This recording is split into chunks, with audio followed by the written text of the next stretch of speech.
I'd like to open the floor for questions now. So if anyone has any questions for any of our speakers or things that they'd like to elaborate on, I don't think there's anything in the chat at the moment. You're welcome to put your questions into the chat if you would like as well. Does anyone have any burning questions?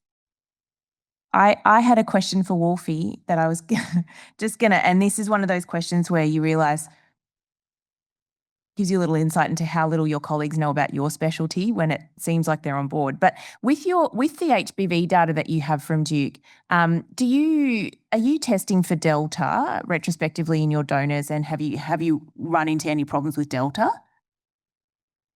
That's a great question. We are not. I don't think that. I'm assuming you're talking about HDV. So we're not, and I think the rates of HDV in the US are so low that probably that doesn't practically come up. And I think secondly to that, we're upfront treating all of these folk at this stage with entecavir while we look to see how much virus they have.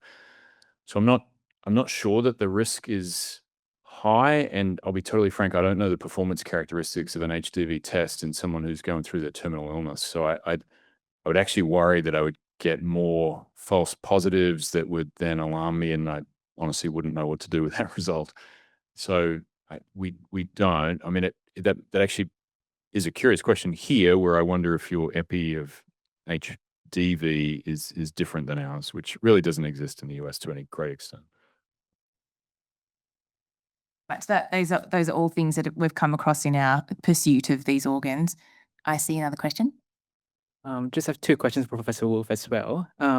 With the hepatitis B cohort donors, were they all on treatment leading to, they would explain their negative viral load to start with? And then, answer. Yeah, none of them that I'm aware of were on therapy. The HIV matched donations, do you match the genotypes with their resistance patterns, or you just match their based on the antiretroviral treatments? Yeah, really just on antiretrovirals. I mean, I think when we started out, many of us across the country were in a large sort of listserv, essentially, that would try and chase down genotypes of donors that were being worked up. And it didn't actually come up with any cases where it changed the outcome. Like, I mean, I think most of our recipients are on integrase anchored regimens. Most of the donors were either not on meds at all and didn't know about their HIV status, or were on single drug therapy pills that were doing fine. And so there might have been, to be fair, a couple of donors that did not move forward because someone was nervous about integrase resistance that they had picked up that will not be represented in any of that data because the organ didn't move forward. We've had a case for sure that I can think of that a really good looking kidney was coming from someone who was on at least triple drug family resistance, who was controlled, but with a regimen that was way too complicated for me to entertain using that in my candidate. And so that donor won't ever get picked up in any of this HOPE Act publication because it never moved forward, which is a shame because, we only showed that it was kind of like that case of like how many liver transplants in HSV go badly. Like, you don't hear the ones that don't turn out to be donors. But we don't, in the sort of 12 to 24 hours that you typically have to evaluate, we don't go searching for archives. We used to take extra blood with all of the donors. In fact, under research, Hopkins still does, to look post-implantation at genotypes of donors. And even then, it has not translated into impactful outcomes for the recipients. And they have published that none so far have had clinically relevant reactivation of donor viremia. And there's a question in the Q&A from Joanne Peel for Professor Wolf. Is there a role for pre-exposure prophylaxis in HIV positive negative transplantation? Not in the US because we're not allowed to do it.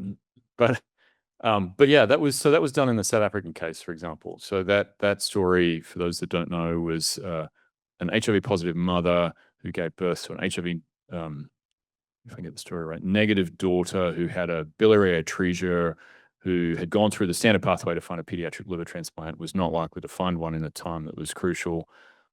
Daughter was placed on PrEP, Mum continued on her antiretrovirals. To my knowledge, 2 years later, there's been no evidence of transmission of HIV with mum's living partial liver donation.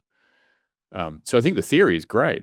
Absolutely, that would make sense. I don't know if it really is all that impactful because we know there's HIV in all of the tissues that we're going to transplant. So I don't think you can prep your way into coming off antivirals down the road like I think we can with non-livers for Hep B. There shouldn't be meaningful Hep B reservoirs in a kidney, for example. So I think you can come off entecavir in that situation, and plenty of groups do. I don't know that that's the case with HIV. So whilst it makes sense to perhaps show that your candidate tolerates their antiretroviral prep before transplant, it sort of doesn't change the post-transplant outcome. They still need their antiretrovirals in that case.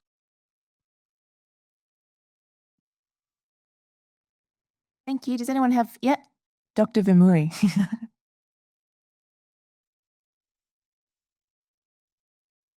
Most of the monoclonal antibodies have been developed in prevention space and all the data is in there. But there is some case reports of off-label use for treatment in salvage or severe RSV in immune-compromised patients. What would your comment be on that? Or have you come across any data around that usage? Not that I know of, but certainly, I think that has been asked as well. And I think the time that we may end up having to think about that, which hasn't come up yet, is our stem cell transplant kiddies under 2 who may very well be exposed around that sort of peri-engraftment period. And certainly, I think that we may reach for over ribavirin any day, I think, as a consideration. Cam, do you have any comment on that, like the off-label use of the RSV monoclonal antibodies for treatment? I was hoping to ask a question, actually, not be asked one.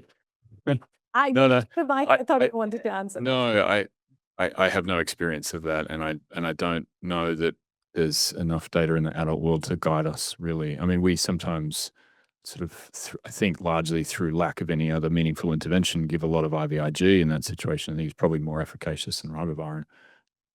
So theoretically, I think it might make sense. Practically, I don't know of any data to support that. Can I flip the question back actually to the RSV discussion, which was, we're coming up in the US to our 3rd winter with the availability of vaccines. And I know both the talked about the lack of long-term durability data, but can I get you to hypothesize as to what your redosing frequency might be for we're getting a bunch of lung transplants who are going to come to us in 6 months, 2.5 years down the road from their first dose. Do we redo it? You have ability for serology because we don't. We aren't able to test. And also, I guess my other question was, what is a correlate of immunity? But I guess a number is somewhat helpful, I suppose. If you got nothing, then I think boost. In terms of safety, I think it's fine to do so. But I think, but if there is some, then I guess the question is, do you or do you not? And that's what we are at, I suppose. That's my rough thinking. Yeah, I like that. Not outside of research situations, although exactly. those tests exist. Yeah.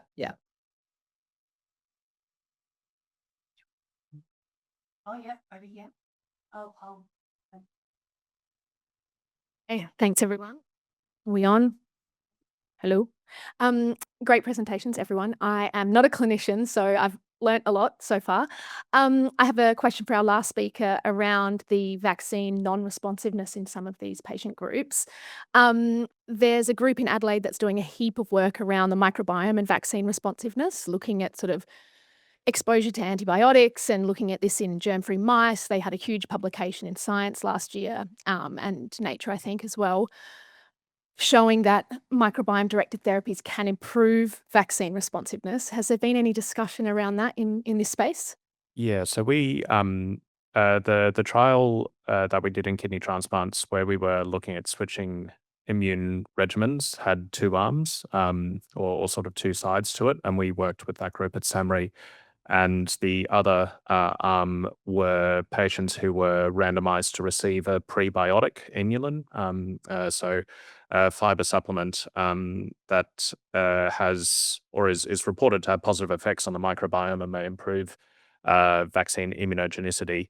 And the idea behind that being that microbiome production of short-chain fatty acids can significantly alter immune responses for the better and positively regulate your antigen responses, such that the hypothesis was that you will get better responses in the patients who were supplemented with inulin.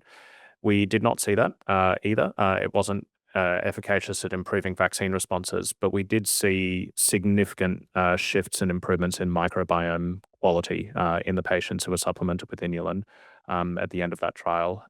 We are having a bit of a closer look again in all of our observational trials. We're taking microbiome samples pre and post vaccination and seeing if we can find any sort of correlates that will allow us to hypothesize future interventions. But there's nothing at the moment that is a definitive, it helps. There's no targeted therapy that will improve your vaccine response. Thank you. Great discussion. Thank you very much, everyone. I'll close the session. We have morning tea now, and we're back at 10:40. Thank you very much.